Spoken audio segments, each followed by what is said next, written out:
don't know. Great power. For the fifth time, it's your boy Sean. What is up, Wikimaniacs, to Reddit on Wiki? My name is Josh Shell, and I am your host for today. With me are my amazing co-hosts, John Consignato and Sean Salvino. How's it going, guys? Sean's gone. Good, but Sean's gone. It's going. I'm here. Not visually, but What's going on, Sean? see, this is what happens when you pay for a phone app instead of an actual webcam. True. Someone's trying to call you right now.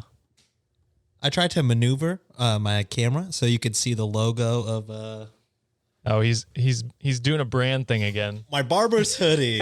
Yeah, you better believe it. Barber's hoodie. Whose hat? Brand Whose hat you got introduction. on there, Sean? I got my. Is this mirrored? We got to fix that, guys. We can't have that. I don't know if how it'll be in editing, but That's fair. That's fair. It might be right. Foyad? Wearing my co-host. I'm wearing my co-host from Shots and Thoughts anime streetwear brand Day Off, and my barber gave me a free hoodie. He asked that I wear it when we record, so thank you for the free hoodie. I appreciate it. Shout out at Cliff's Cuts on Instagram. And Why can't we get free stuff? yeah, fuck. Like all my barber said was, "Hey, if you want to clean up your neck, be sure to come back." And I said, "Why didn't you do that to begin with?" Hey, come to Houston, bro. The Southern hospitality is real. Okay. Yeah, maybe I'll try. Is it Cliff's Cuts? You said. Cliff's Okay, Cuts. maybe I'll try that out when I come down to Houston. Bro, imagine Josh with a fucking fresh ass fade in a lineup. God. Bro, he's gonna have a Damn. fade, line up on the beard. Sheesh. Gonna get him a You grill. usually have a fade. It's hard to see. Before we hop into the episode today, please don't forget to hit that subscribe button on whatever platform you're listening on. If you end up liking the show, please consider giving us a rating on Apple Podcasts, Spotify, or Podchaser. Just like Jacinda007, who gave us a 5-star review and said, quote, "New favorite podcast. I found you all on TikTok and was instantly hooked. Thank you for the awesome content." End quote. Wow. Thank you, Jacinda007. We appreciate that nice review. And we love hearing that people from TikTok are moving over to our podcast. That's awesome to hear. We appreciate it. I was excited whenever you said Jason D. I was like, oh my God. Derulo. Jason Derulo. I was like, holy shit, we made it. But you know what? Jason 00, thank you. Jacinda. There you go. Jacinda 007. Yeah. Jacinda 00, you're the real one, bro. 5 stars. Yeah. If you really like the show and want to receive bonus content, as well as episodes a week early and ad-free, be sure to become a patron. I said it right. I had a friend ask me, he's like, "Is that a bit? Like, are you doing a bit?" And I'm like, "No, I am just dyslexic. I cannot say." Me and You know how there's me and John are doing a bit. Well, you guys are. I am not. I'm just severely incapable of saying that word correctly. So there, I said it this time. Do not expect it going forward. It's the fucking brick background, bro. Like, that shit he's a changed man with his new layout. Makes me look smart. All bricked up, Josh. You love to see it. Brick squad. Brick Squad. Yeah, I need some books on the shelves so that I look smarter. That's. But yeah, you can become a patron at patreon.com/Cultivate Podcast Network or use the link in the show notes. All donations go towards hosting costs and equipment for us, as well as the shows in our network, so that maybe one day Sean will have a brick behind him. We'll be all bricked up. There's the joke. Fuck, I missed on the joke. I would love to be bricked up, Wikimaniacs. I would love. You bricked that punchline, my guy. Yeah, my bad. So we're going to start off today just figuring out how you guys are. What's going on in your lives? John, you had a wedding recently you went to. How was that? It was so fun. It was good to see the good friends that I grew up with, and everyone's kind of grown now. You know, mostly everyone's booed up. Got to see some of my good brothers. We had a fuck ton of a good time. I don't remember half the time what happened because I was completely drunk, but it was beautiful. Shout out to Wait, yes. John, Can you show the YouTube subscribers the good brother or the brotherhood tat? Oh, If it's in an appropriate place, I don't know where it's at, to be honest with you. so the wedding that I went to, we're in the. Okay, so we're not in a gang. Okay, it's just I don't know. We love X-Men growing up. So that's the backstory. We love X-Men growing up, but we so love be the being the worst. villains. Those are the bad So the guys. Brotherhood. So the Brotherhood was like the group that we kind of resonated with, and so we have a tattoo. It's an ambigram. So if you read it this way, it says Brotherhood, and if you read it this way, it also reads Brotherhood. So it's a group of us. All of us Sick. got Wow. it. Those are I'm the only kid, so they're my blood brothers now. Hey. That's cool. So you guys did that specifically for the wedding party, or you did that? Oh, we've had this for like a decade already. Okay. I was confused. I was like, oh, did the groom ask you guys to get tattoos for his wedding? Like, I was like, I would say no, personally. I feel like it would have been easy to convince that party since y'all were downing a bottle of Hennessy an hour. Facts. We had so much. We had too much. Too much. My goodness. I've never woken up to not having a message from John, and I knew the next day John must have been hungover because he didn't message us for hours. I was also drinking at that time. So I woke so up. you were still going. I was still going. I was burping Hennessy till like 3 days after I came back. Oh, Jesus. Yeah, the best way to get rid of a Is to drink hangover is more. to continue the Exactly. Yeah, is to hair the dog. Just gets rid of it, right? Facts. Delays it. That's awesome. And I don't want to spoil the story too much, but you did see someone more famous than Sean at the. I did. And it's probably one of the only people that I'm actually taller than. So if any of you watch 90 Day Fiancé, Fuck yeah. I saw Big Ed. I saw yeah. Big Ed in the airport. Can you explain? Because I've never watched 90 Day Fiance. Oh, brother. Okay. I don't watch it like extensively. I only watch it when my wife watches it in the background. And then when we're eating, like we have a TV in the kitchen. So we're like, okay, let's just eat and watch something. So pretty much a 90 Day Fiancé is typically an American guy or a girl. They go to a foreign country. They meet supposedly the love of their life. And they try to do this thing where it's called a K-1 visa. So what they would have to do is they'd have to kind of get married within the 90 days, right? That's the concept. Okay. Yeah. So you have to get married before the visa Yes. runs out, which is Yeah, 90 so it's like Trying a to fall in love. spousal. in order for them to Trying stay. to fall in love in 90 days, basically. Yes. Well, they like date. So I think Big Ed was on before the He was in a 90 lot of days. seasons. So they like date. He was in a lot of shit because he's marketable. Look at that man. So like usually it's like before the 90 days where they're like dating, and usually the American person will like visit or try to visit the foreign Right. person. And then if that goes successfully, then they'll be on actual 90 Day Fiance where they bring that person over to America on the K-1 visa and then try to get married, and then their life leading up to the wedding and kind of after the wedding. Then they have after the 90 day, which is The fucking tell-all? just- Shit. with a- Oh, the tell-all? Bro, we were watching on Hulu. The tell-all was fucking 3 episodes. I'm like, It gets Jesus wild. Christ. It gets wild. They milked this shit out, bro. They got it down to a Agreed. science. What was that movie where he's always being filmed and he just thinks it's life, but he's Jim Carrey? with Jim Carrey. What's that movie called? The Truman Show, okay. right? So we're not far from that now, is what I'm gathering from this show. Oh, no. They get into everything. Like just the moment they were about to, consummate, like they're there, and then it just cuts off. Like the lights turn off. Oh God, that's too much. And that's just because they cut it off for the show. The mics and the They're cameras still are on, in there, baby. buddy. And So they're just making porn right now. They just don't show it. It's behind. That's a behind the Yes. scenes. there's a market. That's the On their $25 Patreon tier of HGTV. So you saw him at the airport? Did you go up to him and did you say anything? Actually, I have a rule that I think that I've ran across like celebrities a lot kind of in my life, mostly Brag wrestlers. about it. whatever. It's mostly wrestlers like in an airport. I have this rule where it's like, I'm gonna acknowledge them, but if I see them like rushing, I'm like, okay, there's got to be some point of like self-respect. Just be like, all right, they got somewhere to go to. I'll say hi. If they stop, then I'll be like, okay, can I take a picture with you, or like, yada yada. But if they're like looking like they're running or going to the next terminal, I'm be like, hi, nice to meet you. I just was like, hey, Big Ed, and he was like, hey, what's up, man? And then kind of just went our merry way.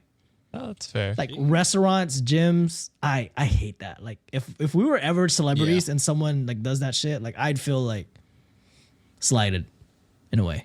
Oh, here's something I should have brought up during the last episode when we were talking about work week and work stories. I used to work at Panera Bread. I don't know if Panera Bread is everywhere. Do they have that? We do. I love Panera Bread. Oh, okay. I used to work at Panera Bread. My first day on the job, somebody like the manager or the shift manager or whatever was like, all right, everybody, JJ Watt he just put in an order. We gotta bring food to his car. And I was like, oh shit, fucking JJ Watt frequents this Panera? Lucky me, I guess. And then I think I was just a cashier, or I was just learning. I was a trainee. I think they called their learning service. Yeah, I was training. They called their learning service or orientation service a Bread University. So I was chilling at Bread U, you know what I mean? And then the college I fucking days. go to the cashiers. Yeah. I was chilling at the Bread U. Shout out all my ex-Panera workers who was the mascot? Alumni's with me. Just a salad bowl. It's a sourdough wheat man. A fucking baguette, bro. and everything bagel. Oh, fuck.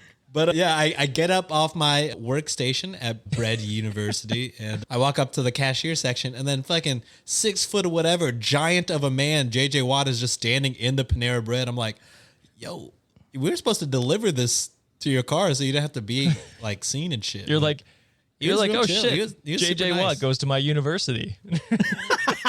Yeah, whoa. Fucking just, are you an alumni as well, JJ? If Sean ever becomes like a fucking athlete, you know how they do like player intros in NFL? Sean Salvino, quarterback, Panera or Bread University. You should do that fucking intro. I'll have a everything bagel next to my face. Sean Salvino, quarterback, Bread U. Majored in soup biology. Panera sponsor us. Minored in. Oh God, that's man. funny. What about you, Sean? Oh yeah. So sorry, John. So you were gonna say if we ever become famous enough, how would you react to someone coming up to you? It depends on the situation. If I'm working out, let's say I'm mid set, and someone just be like, "Hey, could you be a picture of you? Would you?" I'm like, if you wait, sure.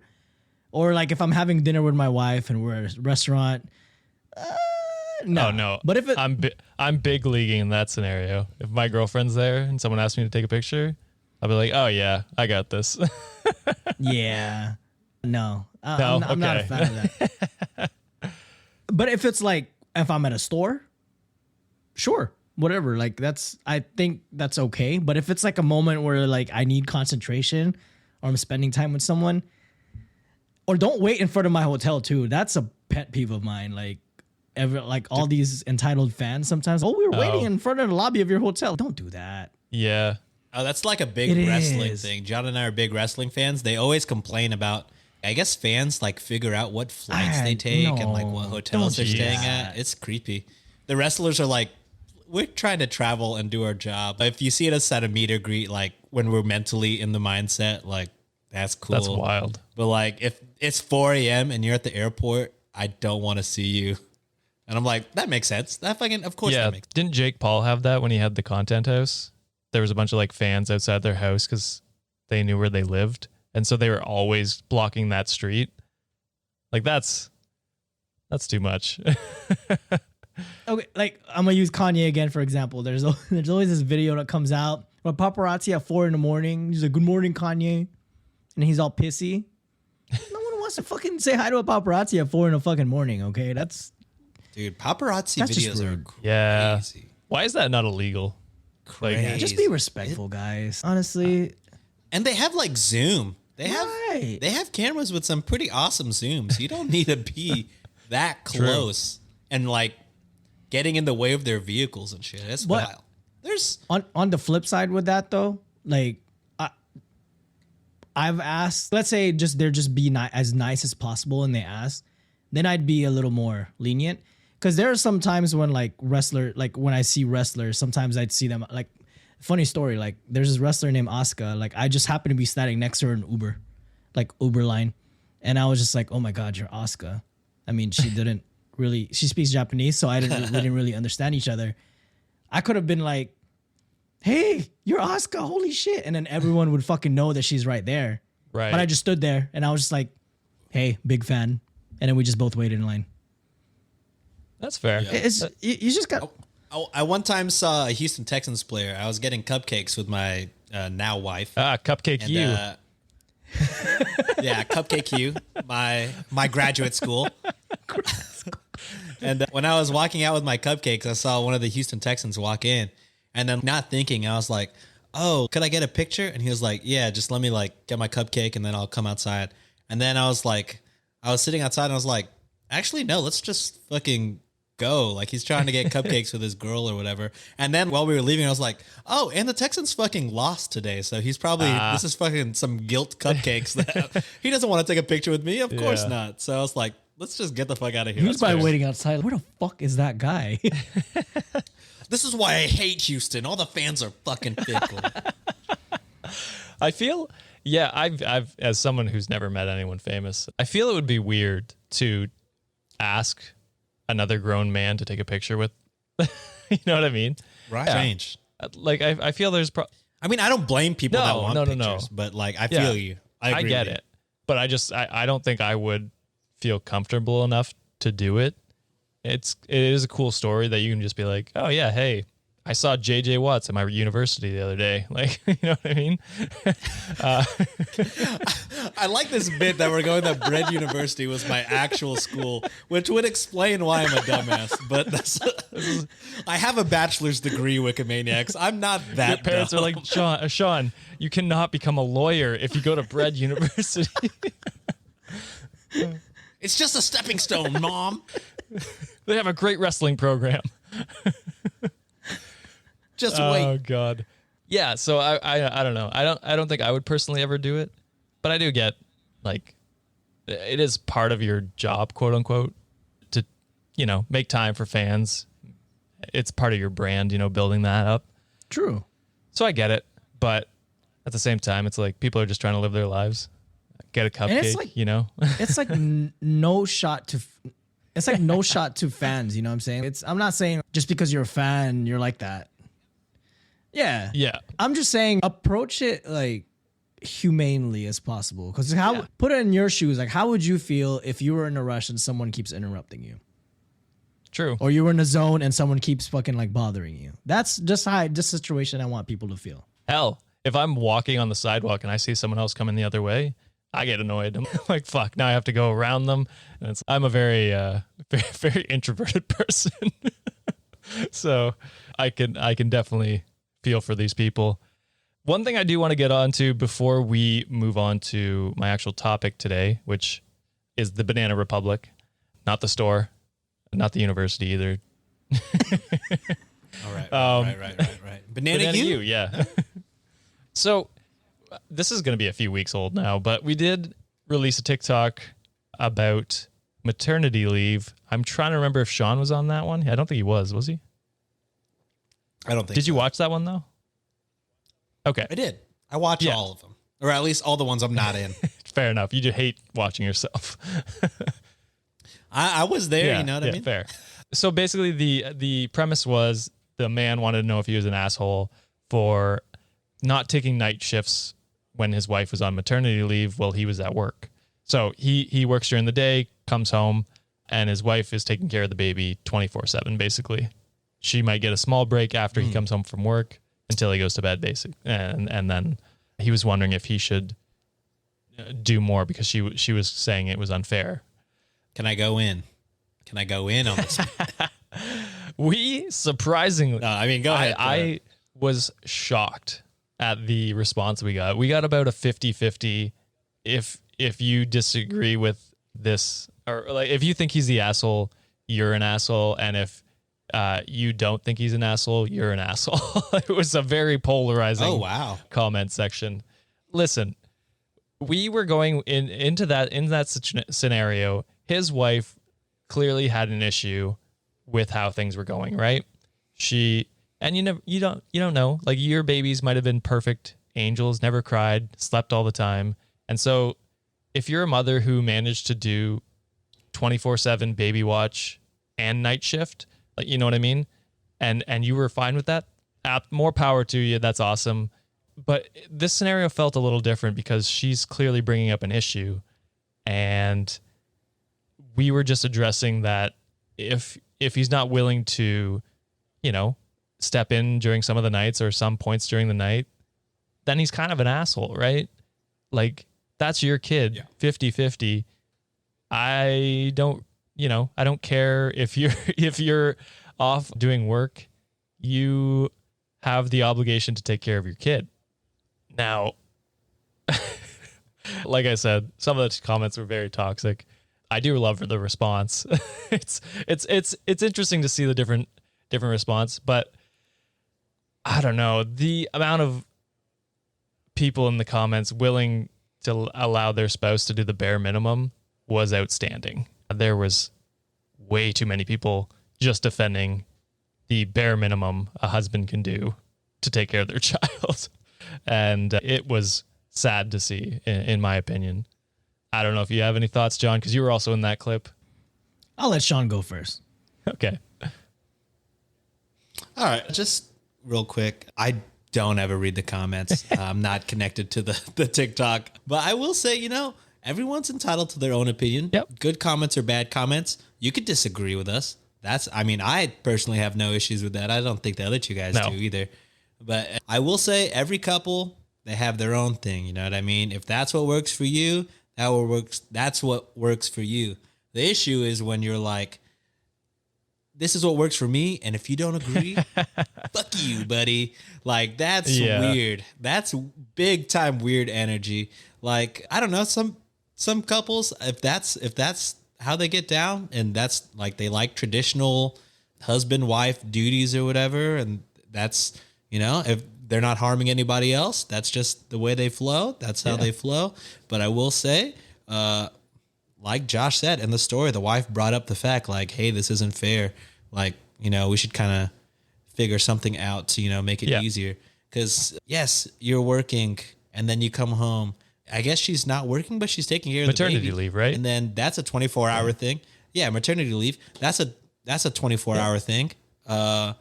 When she was pregnant, she can't really get out of that. That's a 24-hour thing. So if she has a problem with it, you, as a husband, you should be doing everything you can to make your wife comfortable. Because then, one, that's your wife. And two, if she's a more rested, comfortable wife, she's probably a more rested and comfortable mother, aka your kid is getting a better upbringing, reaping the benefits of that as well.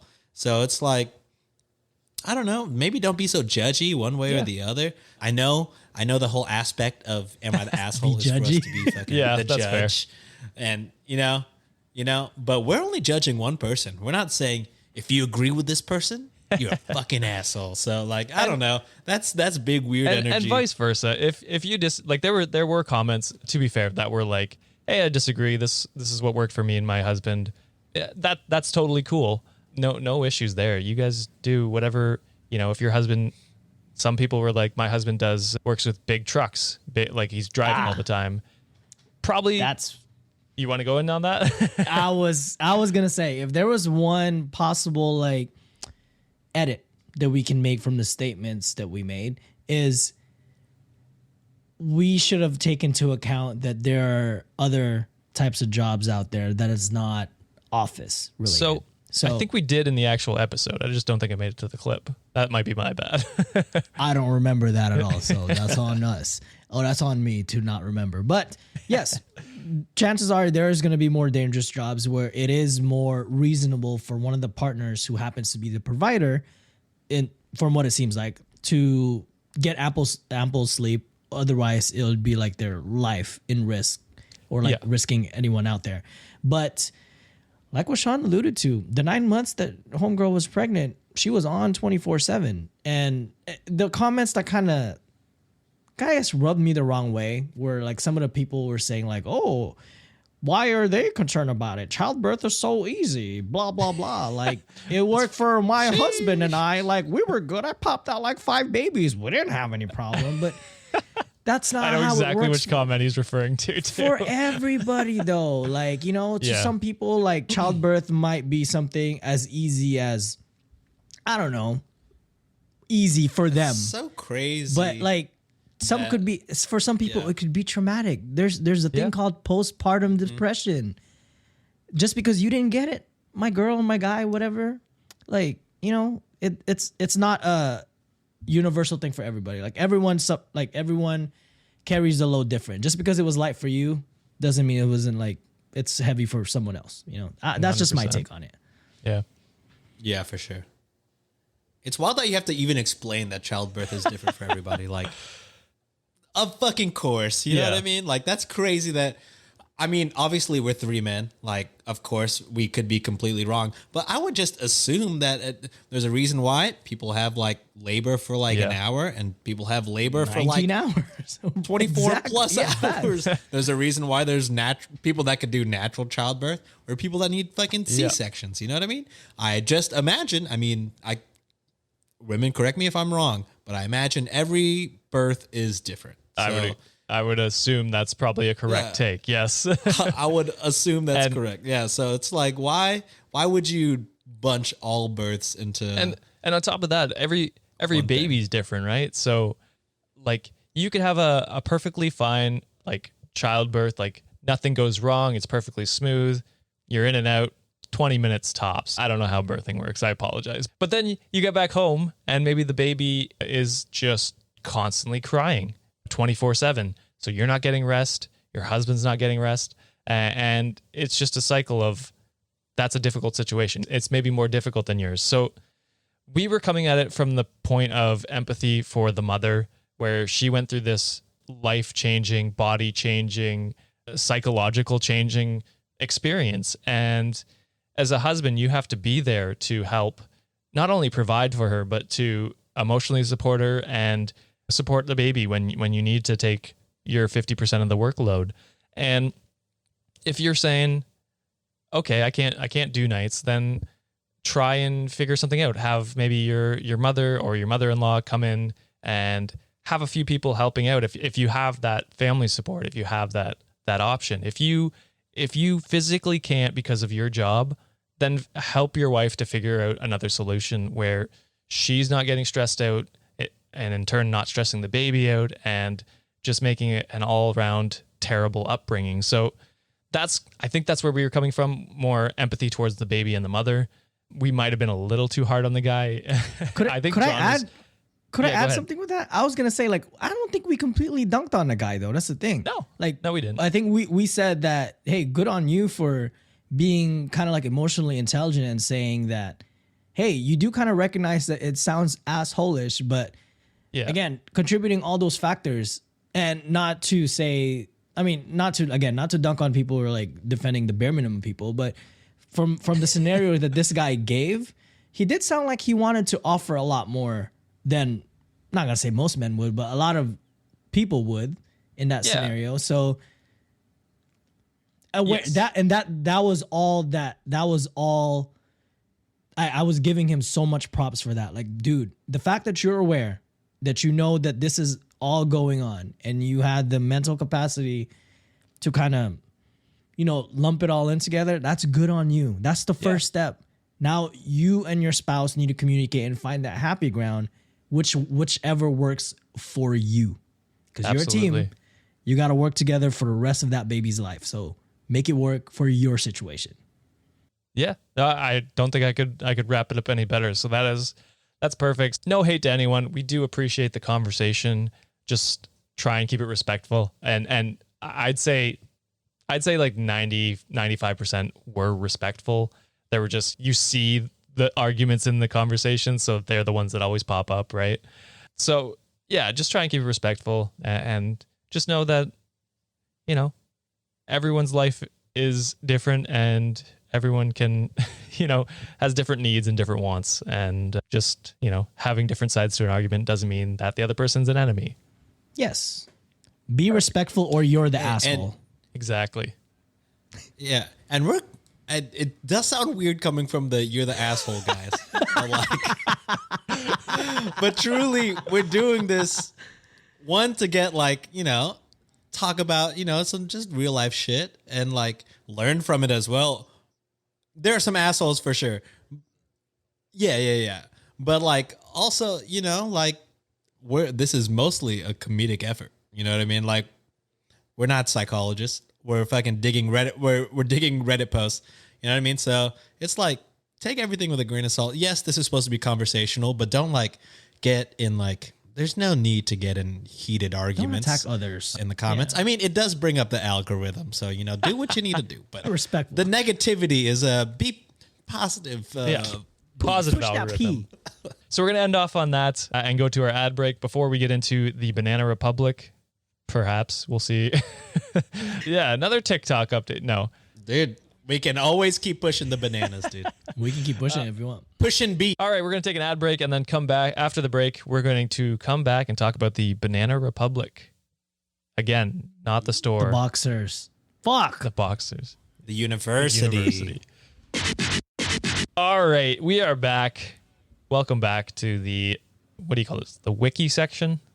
Not on Wiki though. I didn't get this article from Wiki, so I apologize. Our name's a lie this week. Blasphemy. We lied. It should be Reddit on TikTok. There we go. Oh shit. Honest. Or what? I'm trying to think of a better name. Like, let's TikTok about it. There we go. Oh, No, I like that. I'll fuck with it. Of that'll course, be John my would. segment when I do an update every week. Let's TikTok about So- it. Okay. I like it. We are going to get into the Banana Republic. So this article comes from thoughtco.com. I'll link that in the show notes. So do either of you know what the Banana Republic is? What a Banana Republic is, I guess. The store. Yes. Yeah, you said Not not the store, though. And then you guys said boxers. I was confused about that. They must sell boxers, I guess. John talks about them a lot. Oh, they sell boxers at the. Are those the boxers you wear, Yes, John? I do. That's all he's wearing right now. Exactly. That's all he's You wearing don't know what's underneath here. on our $25 Patreon tier. I know it's assless chaps. Yes. That's our uniform. I've already shipped them to y'all's houses. The Spread Eagle Mine's like uniform. Plantain Republic, though. It's not a full-on Banana Republic, but sure. Oh, God. So the definition of Banana Republic was coined in 1901 by the American author O. Henry, which is hilarious. I love that. Is that a chocolate? You guys have O. Henry. You guys don't have O. Henrys there, do you? I feel like I've never We seen talked one. about this on our Halloween one. I only know about it because of you. That's right. Yeah. So that's only funny to me. His name is O. Henry. And the other Canadians, we have a decent Canadian That's true. I following, hope aka Josh's Yeah, friends. my friends. So in his book Cabbages and Kings, he used the term to describe Honduras. So while its economy, people, and government were being exploited by American-owned United Fruit Company. So it is about Dole. Oh, shit. Yeah. So we're going to jump right into where this term came from. So during the early 1900s, there were a lot of plantations down in Central/South America, and Honduras specifically was big, what would you call it? Banana plantation, It's a big banana sugar republic. cane, stuff like that. Still is, but that's when it kind of was starting. So in 1910, the American-owned Cuamel? Oh, I don't know. QML Fruit Company, they bought 15,000 acres of agricultural land on the Caribbean coast of Honduras. At the time, banana production was dominated by the American-owned United Fruit Company, QML's main competitor.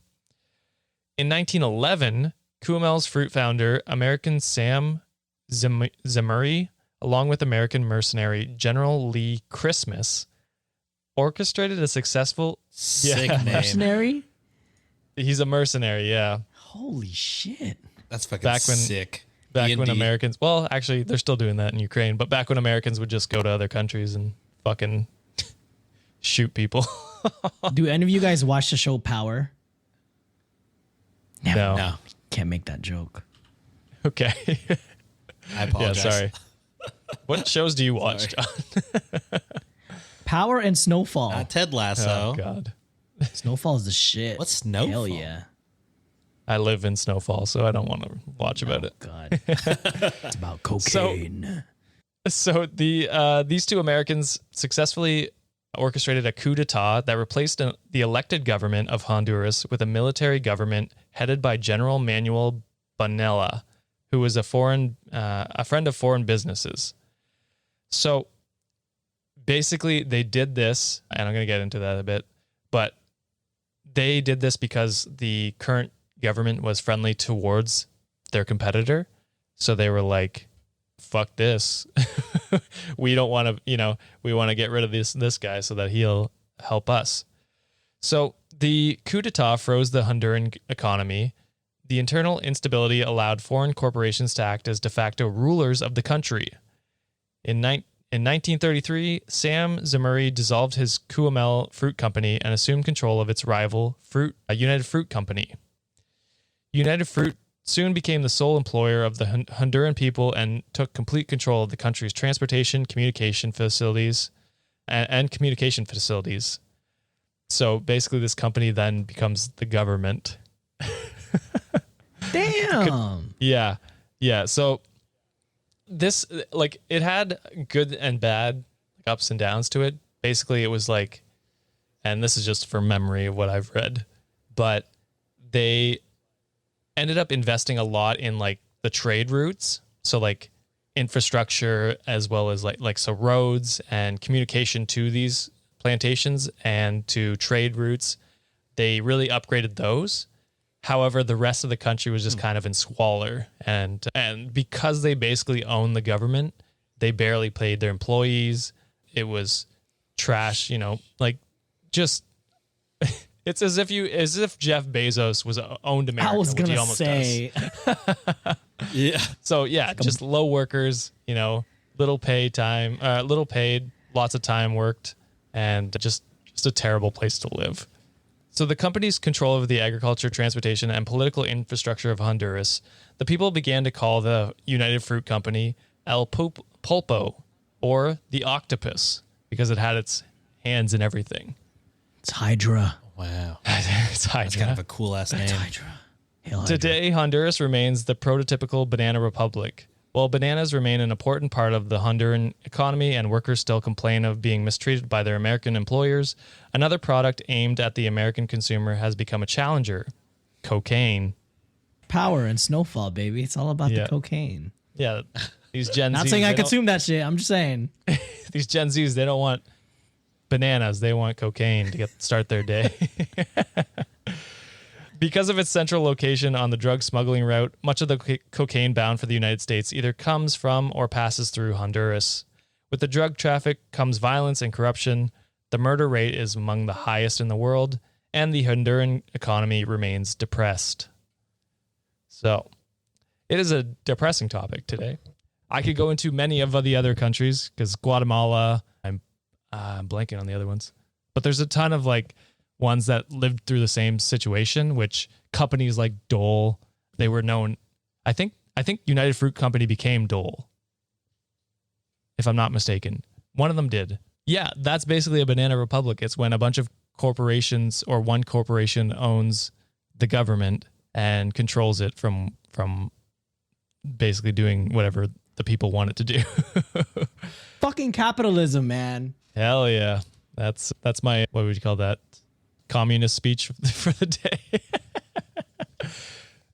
So that is it for this episode. What did you guys think of the Banana Republic? Was it everything you dreamed, as well as your boxers, John?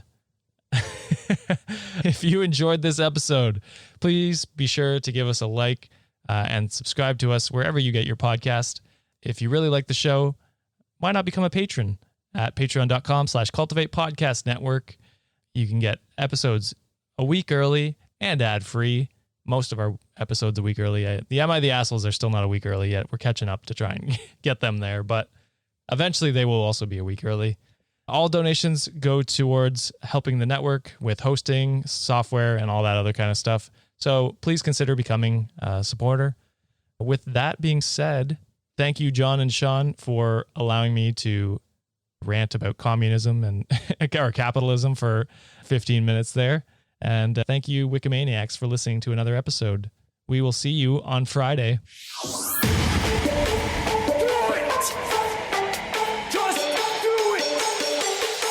Expert in fucking, I don't know. Great power. For the fifth time, it's your boy Sean.